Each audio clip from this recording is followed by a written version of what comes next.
Hello everyone, welcome to our channel super study circle. तो आज हम करने वाले हैं क्लास 6 का प्रैक्टिस पेपर। और इसमें क्या क्या क्वेश्चन आए हुए हैं, इस तरह से क्या क्या क्वेश्चन आ सकते हैं, उसके आंसर्स क्या रहेंगे, वो सभी चीज़ें यहाँ करने वाले हैं। तो स्टार्ट करते हैं इस पेपर को। तो यहाँ पे आपके 2 क्वेश्चन दिए गए हैं। आपके 15 क्वेश्चन आएंगे एमसीक्यूज़, उसके बाद आपके 2 मार्क्स, 3 मार्क्स, 5 मार्क्स करते हुए उसके फिर केस स्टडी आएगी। तो आपको ये 15 मार्क्स काफ़ी इजी हैं। इनको अगर आप अच्छे से करें तो ये कर सकते हैं। क्वेश्चन आंसर्स भी छोटे छोटे काफ़ी इजीली लिख सकते हैं आप, और बाकी केस स्टडीज़ भी पढ़ के समझ आ जाती हैं। तो पहला क्वेश्चन देखते हैं, गैर आर्थिक गतिविधि से क्या प्राप्त नहीं होता। तो गैर आर्थिक गतिविधि से क्या प्राप्त नहीं होता। गैर आर्थिक, देखो 2 तरह की गतिविधि होती है, एक आर्थिक गतिविधि होती है और एक गैर आर्थिक, यानी कि इकोनॉमिक एक्टिविटी और non economic activity. Economic activity पैसे के लिए की जाती है और नॉन इकोनॉमिक एक्टिविटी सर्विसेज के लिए, अपने सेवा दे रहे हैं हम लोग, जैसे भी दे रहे हैं, वो सभी चीज़ें आ गई। तो यहाँ पे आप देखेंगे इसमें से कौन सी गैर आर्थिक गतिविधि है। तो कृतज्ञता गैर आर्थिक हो गई, गैर आर्थिक में आ गई, स्नेह भी गैर आर्थिक में आ गया, सेवा भी आ गई। संपत्ति क्या है, गैर आर्थिक में नहीं आएगी, क्योंकि पैसा आय आता है तो किसमें, आर्थिक गतिविधि में आता है। तो यहाँ संपत्ति जो है ये गैर आर्थिक का पार्ट नहीं है। ठीक है। अगला क्वेश्चन ऐसे, मोनिका बैंक में कार्यरत है, बताइए वह अर्थव्यवस्था के किस क्षेत्र में कार्यरत है। तो प्राथमिक में तो नहीं है, द्वितीयक में भी नहीं आता, तृतीयक में भी नहीं। क्या आता है, तृतीयक में आता है। तृतीयक का मतलब होता है सेवा क्षेत्र, तो ये सेवा क्षेत्र में आएगा। मोनिका बैंक में काम कर रही है, बैंक वगैरह, टीचिंग, हॉस्पिटैलिटी, हॉस्पिटल वगैरह, ये सब आता है आपका उसमें तृतीय क्षेत्र में। अगला क्वेश्चन है, निम्नलिखित में से किसका संबंध शिव गंगा आंदोलन से है। तो महेश शर्मा जो है, इनका संबंध शिव गंगा आंदोलन से है। ठीक है। हलमा प्रथा का उद्देश्य क्या था। तो हलमा प्रथा का उद्देश्य था वृक्षों को लगाना। ठीक है। डॉक्टर एपीजे अब्दुल कलाम का जन्म किस राज्य में हुआ है। तो ये तमिलनाडु में पैदा हुए हैं। ठीक है, आपको याद रखना है। लगभग 2300 वर्ष पूर्व शासन पर अर्थव्यवस्था नामक ग्रंथ की रचना किसने की थी। तो चाणक्य ने की थी। ठीक है। गलत की पहचान करो। तो केंद्र सरकार रक्षा, केंद्र सरकार विदेशी मामले। तो केंद्र सरकार संचार से नहीं होता है। ठीक है, केंद्र सरकार की रक्षा से, विदेशी से और सिंचाई से होता है, लेकिन संचार से नहीं होता। तो ये आपका गलत। अगला सवाल है, वर्धमान महावीर की जन्मस्थली वर्तमान भारत के किस राज्य में है। तो ये बिहार राज्य में है। आज के टाइम पे कौन सा पर्व फसल कटाई से संबंधित है। तो मकर संक्रांति फसल कटाई से संबंधित होता है। ओणम हो गया, ये सारा का सारा। फारसियों ने भारत के लिए सर्वप्रथम किस संबोधन का उपयोग किया था। तो हिंदू वर्ड का यूज़ किया था। ठीक है, सबसे पहले भारत के लिए यूज़ किया गया था हिंदू। निम्नलिखित में कौन सा इतिहास का साहित्यिक स्रोत है। तो कविता जो है साहित्यिक स्रोत है। ठीक है। निम्नलिखित में से किस वेद में सबसे पहले सरस्वती नदी के विषय में जानकारी बताई मिलती है। तो ऋग्वेद से मिलती है। ऋग्वेद हमारा सबसे पुराना है, 1028 सूक्त हैं इसमें। और सामवेद का, जिसमें संगीत वगैरह के बारे में बताया गया है। और ये अथर्ववेद सबसे नया है। अथर्ववेद में जादू, टोना, टोटका, ये सब बताया गया है। अगला क्वेश्चन, निम्नलिखित में से किस भारतीय महिला ने सबसे पहले माउंट एवरेस्ट पर फतेह हासिल की थी। तो बछेंद्री पाल ने की थी। ठीक है, बछेंद्री पाल हो जाएगा। अगला सवाल, इसमें से कथन बताने हैं कौन सा सही है। कथन एक, मानचित्र मुख्यतः 3 प्रकार के होते हैं, ये बात ठीक है। ग्लोब मानचित्र का एक प्रकार है। तो नहीं, ग्लोब मानचित्र का एक प्रकार नहीं है। तो क्या हो जाएगा, कथन 1 सही है और कथन 2 क्या है, गलत है। ठीक है। विश्व का सबसे छोटा महासागर कौन सा है। तो आपका क्या है, आर्कटिक महासागर सबसे छोटा महासागर है। और सबसे बड़ा कौन सा है, ये आप कमेंट सेक्शन में बताएंगे। अब आते हैं क्वेश्चन आंसर्स पे, खंड ख, जिसमें आपको 2 मार्क्स के क्वेश्चन है। 4 क्वेश्चन आएंगे 2 मार्क्स वाले। तो पहला क्वेश्चन आपका दिया है, प्रतिनिधि आधारित लोकतंत्र को परिभाषित करें। तो आपको ये आंसर मिलेगा यहाँ पे। प्रतिनिधि आधारित लोकतंत्र व्यवस्था है जिसमें जनता अपने प्रतिनिधियों का चुनाव करती है और वे प्रतिनिधि जनता की ओर से शासन करते हैं। ठीक है, जिसमें लोकतंत्र, हमारा देश क्या है, लोकतांत्रिक व्यवस्था है, जिसमें क्या है ना, हम लोग अपने प्रतिनिधि को खुद चुनते हैं। ठीक है, जनता चुनती है और वो हमारे हिसाब से, मतलब जनता की ओर से क्या करते हैं, शासन करते हैं, जिसको जनता ने चुना है। अगला सवाल, समुदाय के महत्व का विश्लेषण कीजिए। समुदाय के महत्व का विश्लेषण। तो समुदाय लोगों को एक दूसरे से जोड़ता है। क्या करता है, लोगों को एक दूसरे से जोड़ता है। इससे सहयोग, आपसी सहायता और सामूहिक रूप से समस्याओं का समाधान संभव है। अगला सवाल है, परिवार के महत्व का विश्लेषण कीजिए। परिवार का महत्व क्या है। परिवार व्यक्तियों को प्रेम, सुरक्षा और संस्कार प्रदान करता है। वह व्यक्ति के व्यक्तित्व के विकास में महत्वपूर्ण भूमिका निभाता है। ठीक है, पर्सनैलिटी डेवलपमेंट सभी चीज़ों से मिलके होता है, परिवार से होता है। वहाँ पे आपको कई सारी चीज़ सीखने जानने को मिलती हैं। आगे क्वेश्चन है, वेदों के महत्व का उल्लेख कीजिए। वेदों का क्या महत्व है और वैदिक संस्कृति के महत्व का उल्लेख कीजिए। दोनों क्वेश्चन आपको बताती हूँ। वेद प्राचीन भारतीय समाज, धर्म, संस्कृति और जीवन पद्धति की जानकारी देते हैं। ये भारत का सबसे प्राचीन ग्रंथ है। ठीक है, सबसे प्राचीन ग्रंथ है हमारा क्या, वेद। अगला है फोर्थ, वैदिक संस्कृति ने भारतीय समाज की धार्मिक परंपराओं, सामाजिक मूल्यों और नैतिक विचारों को विकसित किया है। ठीक है, वैदिक संस्कृति के बारे में बातें हो गई। अगला सवाल क्या दिया था, सभ्यता की किन्हीं दो विशेषताओं का वर्णन कीजिए। सभ्यता क्या होती है, उसकी दो विशेषताएं क्या हैं। तो सभ्यता की दो विशेषताएं क्या, स्थायी बस्तियों का विकास होना, ये सभ्यता है, और कला और वास्तुकला का विकास, ये दोनों सभ्यता की दो विशेषताएं हैं। ठीक है, स्थायी बस्तियों का विकास हुआ था, कला और वास्तुकला का विकास हुआ था। सिक्स्थ क्वेश्चन है, भारत की समृद्ध विविधता की व्याख्या उदाहरण सहित कीजिए। आपका 3 मार्क्स का क्वेश्चन है, भारत की समृद्ध विविधता की व्याख्या। भारत में भाषा, भोजन, वेशभूषा और त्योहारों की विविधता पाई जाती है। यहाँ हिंदी, तमिल, बंगाली जैसी भाषाएं बोली जाती हैं तथा दीपावली, ईद और क्रिसमस जैसे विभिन्न त्यौहार मनाए जाते हैं। तो आपको पता है ये सारे क्या ही करने हैं, इसी तरह से करने हैं आपको, जो भी इसमें क्वेश्चंस दिए गए हैं इस वाले टॉपिक को अच्छे से पढ़ लो और इसी के बेस पे सारे चीज़ें और प्रिपेयर कर लो। यहाँ से आपके क्वेश्चंस एग्जाम में आ सकते हैं और आपका एग्ज़ाम काफ़ी ज़्यादा अच्छा जाएगा। अगला है, भारत की वस्त्र परंपरा विविधता को किस प्रकार समृद्ध करती है, उदाहरण सहित बताना है आपको। वस्त्र परंपरा कैसे आपकी विविधता को बताती है। भारत की वस्त्र परंपरा में विभिन्न प्रकार के वस्त्र शामिल है ना, बहुत तरह के कपड़े आते हैं, जैसे बनारसी साड़ी, कांजीवरम साड़ी, पश्मीना शॉल।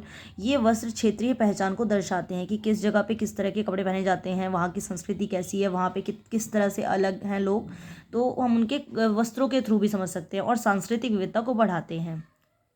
अगला है, प्रारंभिक मानव की जीवन शैली की व्याख्या कीजिए। प्रारंभिक मानव की जीवन शैली कैसी थी। तो प्रारंभिक मानव शिकारी और खाद्य संग्रह करता थे। ठीक है, पहले में वो क्या शिकार करते थे और खाना ढूंढ के लाते थे, इकट्ठा करते थे उसको। वे गुफाओं में रहते थे, पत्थर के औजारों का उपयोग करते थे और भोजन के लिए प्रकृति पर निर्भर रहते थे कि प्रकृति से उन्हें भोजन मिलेगा, वहाँ से चीज़ें ढूंढते थे, खाते थे। ठीक है, अगला सवाल है, इतिहास के अध्ययन के लिए आवश्यक किन्हीं 3 कलात्मक स्रोतों की व्याख्या करो। इतिहास के अध्ययन के लिए क्या चाहिए, चित्रकला, मूर्तिकला और स्मारक महत्वपूर्ण कलात्मक स्रोत हैं। इससे उस समय की संस्कृति, कला और जीवन शैली की जानकारी मिलती है कि उस समय कैसी संस्कृति, कैसी कला यूज़ करते थे, क्या जीवन शैली थी, ये हमें इन तीनों चीज़ों से समझ में आ जाएगा, पता चलता है। अगला सवाल है, ग्राम पंचायत के कार्यों की समीक्षा करो। ग्राम पंचायत के क्या कार्य हैं, कैसे कार्य करती है ग्राम पंचायत। ग्राम पंचायत गांव की स्थानीय शासन व्यवस्था है। यह गांव में सड़कों, पेयजल, स्वच्छता, नालियों और स्ट्रीट लाइट की व्यवस्था करती है कि किस तरह वहाँ क्या चल रहा है। ग्राम पंचायत सरकारी योजनाओं को लागू करती है तथा गरीबों और ज़रूरतमंद लोगों की सहायता करती है। यह ग्रामीण विकास में महत्वपूर्ण भूमिका निभाती है। तो यहाँ पे आपकी सारी ग्राम पंचायत से रिलेटेड सारी बातें हो गई। वेरी इंपॉर्टेंट क्वेश्चन है, ये आ सकता है आपका। ग्राम पंचायत, ग्राम सभा, ये सारा आप पढ़ लेना एक बार इससे। अगला है, ग्राम पंचायत की कार्यशैली में सुधार हेतु कोई 5 सुझाव दीजिए कि कैसे ग्राम पंचायत की शैली में सुधार ला सकते हैं। तो पहला क्या है, ग्राम सभा की नियमित बैठकें होनी चाहिए कि ग्राम सभा में क्या डिस्कशन होना है वो सब रेगुलर होना चाहिए। पंचायत के कार्यों में पारदर्शिता हो कि क्या कर रही है, इसका सब कुछ ट्रांसपेरेंसी हो, पता चले।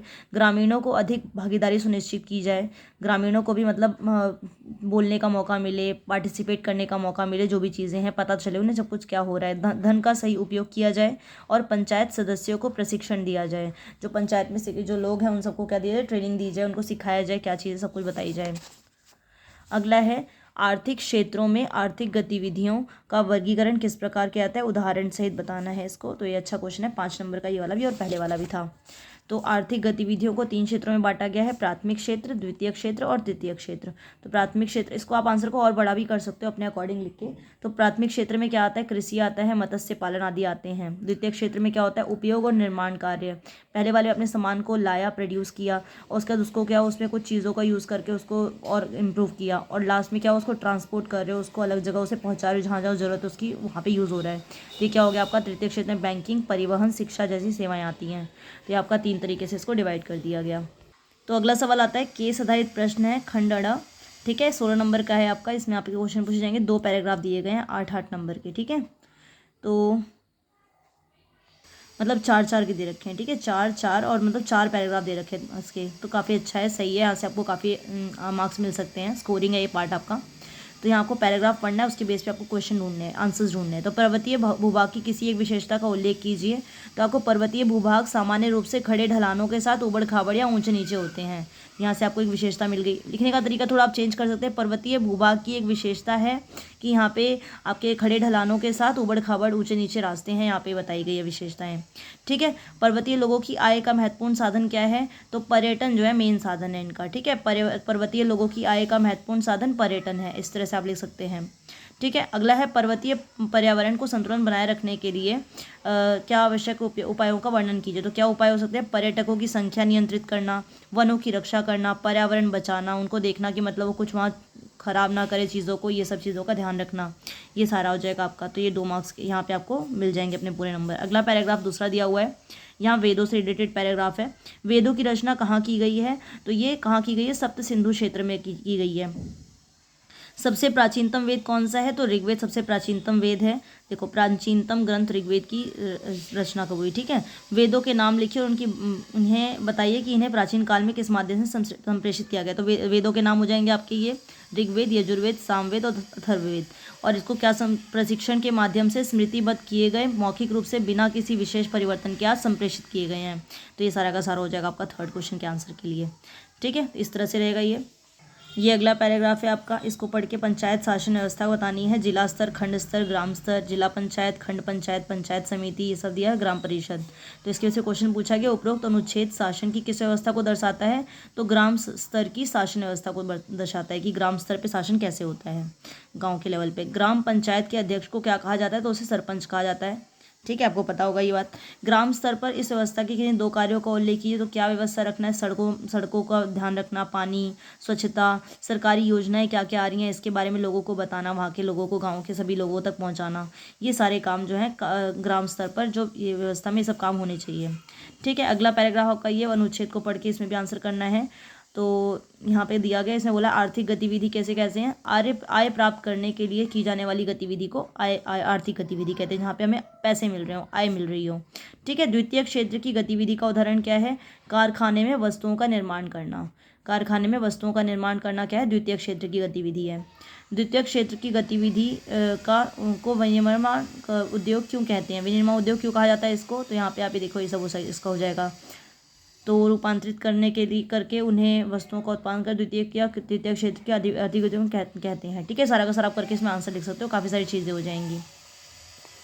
ठीक है, अगला है आपका ये मैप दिया गया है, खंड 6 में मैप है 5 नंबर का, जिसमें आपको ये सारी चीज़ें फिल करनी है। तो आपको पता है कि लोथल कहाँ पर है, लोथल कहाँ है, गुजरात में है। राखीगढ़ी कहाँ है, हरियाणा में है। मगध कहाँ है, बिहार में। काशी उत्तर प्रदेश, मुंबई महाराष्ट्र और चेन्नई तमिलनाडु। तो इस तरह से हमें ये सब चीज़ों को भरना था, तो मैंने यहाँ पे इसको मार्क किया। कुछ 2-3 एक्स्ट्रा ही हो गए हैं इसमें, तो इस तरह से यहाँ पे आपको दिखाना है। ये आपका देखो राखीगढ़ी हो जाएगा, यहाँ पे आपका कालीबंगा हो जाएगा, ये आपका काशी हो गया, ये मगध हो गया, ये आपका कोलकाता हो गया, मैंने थोड़े एक्स्ट्रा भी डाल दिए थे गलती से।